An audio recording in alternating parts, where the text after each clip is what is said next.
Good morning everyone. स्वागत है आपका Pramod sir Varanasi YouTube channel में। फ्रेंड्स, आज इस वीडियो में ना तो हम किसी पढ़ाई के बारे में बात करने वाले हैं, ना तो कोई अन्य चीज़ों के बारे में बात करने वाले हैं। यह बात सिर्फ और सिर्फ अपनी ज़िंदगी के लड़ाई के बारे में है। और यह अपने जीवन के लिए हम लोग जितना संघर्ष करते हैं, भविष्य के लिए जितना सोचते हैं, क्या वो चीज़ें हमारी ज़िंदगी में सब कुछ अप्लाई होकर मिल जाती हैं? सभी पर क्वेश्चन मार्क लग जाता है और यह बहुत बड़ी बात बन जाती है। और अभी 2 दिन पहले की घटना है कि इलाहाबाद में एक छात्र हैं, जिन्होंने नौकरी ना मिलने से परेशान होने के कारण उन्होंने फांसी लगा लिया है। तो क्या यह ज़िंदगी में डिसीजन क्या सही है या गलत है? इसके बारे में बात करेंगे। और देखिए, यहाँ पर जो पेपर में निकला हुआ है कि नौकरी ना मिलने से परेशान प्रतियोगी छात्र फंदे से झूला।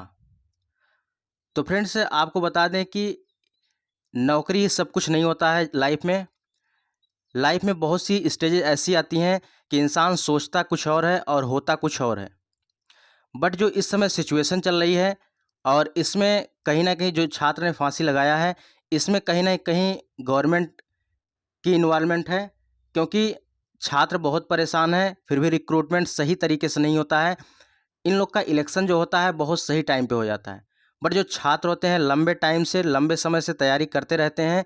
बट इन लोग का कोई डिसीजन फिक्स नहीं रहता है कि इस टाइम पर इनका एग्ज़ाम होगा, इस टाइम पर इनका ज्वाइनिंग होगा। ना तो एग्ज़ाम का कुछ क्लियर है, ना तो सिलेबस का क्लियर है। सिलेबस क्लियर रहेगा तो यहाँ पर एग्ज़ाम नहीं होगा। एग्ज़ाम अगर हो जाता है तो रिजल्ट नहीं आएगा। यानी सब कुछ पेंडिंग रहता है। तो यहाँ पर जो जिस छात्र ने फांसी लगाया है, यहाँ पर देखिए गोविंदपुर में रहकर करता था तैयारी। सोरांव के रामनगर उमरे गांव का निवासी था। थोड़ा सा ओवरव्यू देख लीजिए यहाँ पर कि शिवकुटी थाना क्षेत्र के गोविंदपुर में सोमवार को, ठीक है, सोमवार को ये देखिए छात्र एक किराए के मकान में, ठीक है, किराए के कमरे पर एक प्रतियोगी छात्र का शव फंदे से लटका हुआ मिला।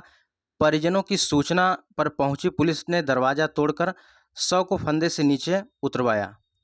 चाचा ने बताया कि नौकरी ना मिलने से भतीजा बहुत परेशान था और सोरांव थाना क्षेत्र के उमरे निजामपुर निवासी किसान राम बहादुर यादव का बेटा अभिषेक यादव 28 साल के हैं। इन्होंने 2 बहनों में इकलौता था। चाचा सुनील ने बताया कि अभिषेक एक दिन पहले शाम को घर से कमरे पर लौटा था, लेकिन अपना टैबलेट घर पर ही भूल गया था। अगले दिन वह उसका टैबलेट लेकर उसके कमरे पहुँचे, लेकिन कई बार दरवाज़ा खटखटाने के बाद वह नहीं खुला। इसके बाद उन्होंने खिड़की से झांक कर देखा तो उस अभ्यर्थी का शव जो है, उसका शव पंखे से लटका हुआ था। तो बहुत ही दुख की बात होती है फ्रेंड्स, जब हम लोग के बीच में तैयारी करने वाला ऐसा छात्र जो संघर्षरत होता है, इतने सालों से तैयारी करता है और 28 साल 30 साल की उम्र में ऐसा स्टेज आता है कि वह अपने आप को ऐसी कंडीशन में लाकर फांसी लगा लेता है या कुछ भी कर लेता है। तो ऐसा कभी नहीं करना चाहिए। और ऐसा नहीं कि लाइफ में नौकरी ही सब कुछ है। देखिए, इस कंडीशन में जो लोग भी गुजर रहे हैं, परेशान हैं, नौकरी नहीं मिल रहा है, अपने आप को मोटिवेट रखिए। और जो भी देखिए, लाइफ में क्या है कि एक रास्ता होता है। जैसे मान के चलिए आपको यहाँ पर पहुँचना है, ठीक है, आपको यहाँ पर पहुँचना है तो इसके लिए जो स्टेजेज होते हैं, आपको ऐसा नहीं डायरेक्ट यहाँ पर पहुँच जाएंगे। जो भी प्रोसेस होता है उसी के प्रोसेस के तहत आप यहाँ तक पहुँचते हैं। तो समय भले लग जाए लेकिन आपको पहुँचना है, क्योंकि आप अपने पेरेंट्स के लिए बहुत बड़ी चीज़ होते हैं। दुनिया के लिए भले कुछ ना हो, लेकिन आप अपने पेरेंट्स के लिए, अपने घर के लिए बहुत बड़ा चीज़ होते हैं। पूरी दुनिया है अपने पेरेंट्स के लिए। तो ऐसा डिसीजन कभी मत लीजिए। सिलेक्शन आज नहीं हुआ तो कल ज़रूर हो जाएगा, लेकिन फ्रस्ट्रेट मत रहा करिए। और इसी को देखते हुए यहाँ पर जूनियर असिस्टेंट, वीपीओ और स्टेनोग्राफर वाले कुछ अभ्यर्थी ऐसे हैं जो बहुत परेशान हैं, बार बार फ़ोन भी करते हैं। सर, मेरा उम्र 32 साल हो गया, 33 साल हो गया है और इस बार मेरा जूनियर असिस्टेंट लास्ट है और इस बार मेरा हो जाना चाहिए, नहीं तो बहुत दिक्कत हो जाएगा। देखिए फ्रेंड्स, आपको बता दें कि जूनियर असिस्टेंट हो, वीपीओ हो, स्टेनोग्राफर हो, यह एक सांकेतिक उपलब्धि है। जैसे आपको लाइफ में अगर यहाँ तक पहुँचना है, जूनियर असिस्टेंट बनना है, और इसके यहाँ जूनियर असिस्टेंट बनने के लिए आपको कितने स्टेजेस से गुजरना है।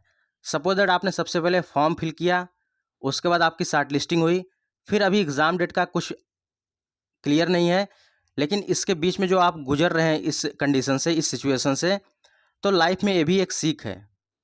यहाँ तक आप डायरेक्ट अगर पहुँच जाएंगे तो जो यहाँ पर स्टेजेज होती हैं ये भी आप अपने लाइफ में नहीं सीख पाएंगे, क्योंकि अचानक से अगर किसी को उपलब्धि मिल जाती है तो वह अपने लाइफ में गलत रास्ते पर, गलत ट्रैक पर निश्चित रूप से चला जाता है।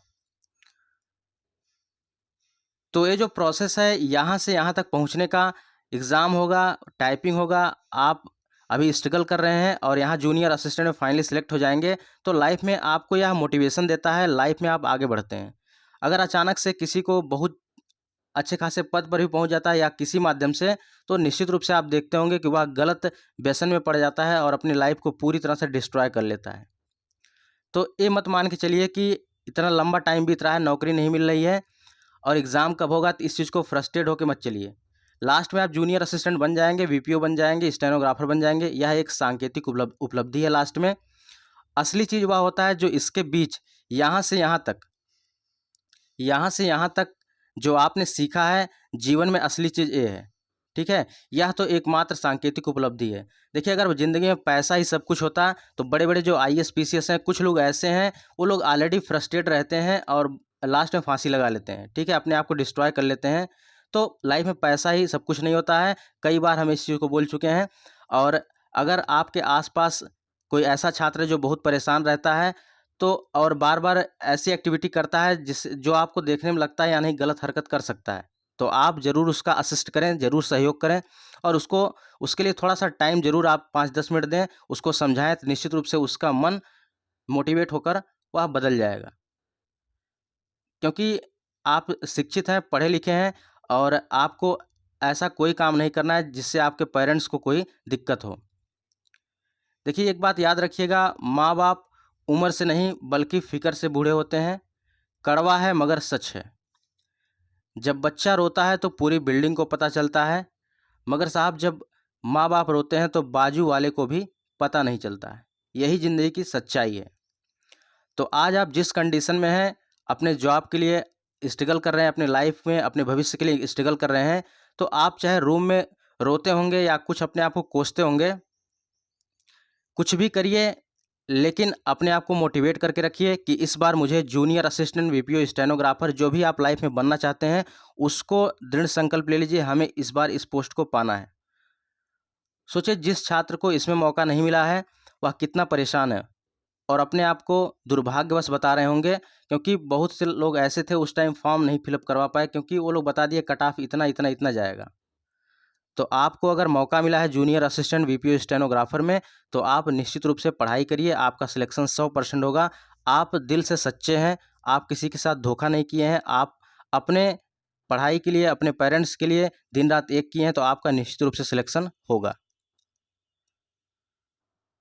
और ऐसी कोई हरकत ना करें जिससे लाइफ में कोई डिस्टर्बेंस हो और आपके पेरेंट्स को भी कोई दिक्कत हो। ऐसा कोई कदम ना उठाएं। तो फ्रेंड्स, ये रही आज की वीडियो। मिलते हैं नेक्स्ट वीडियो में, तब तक के लिए जय हिंद, वंदे मातरम।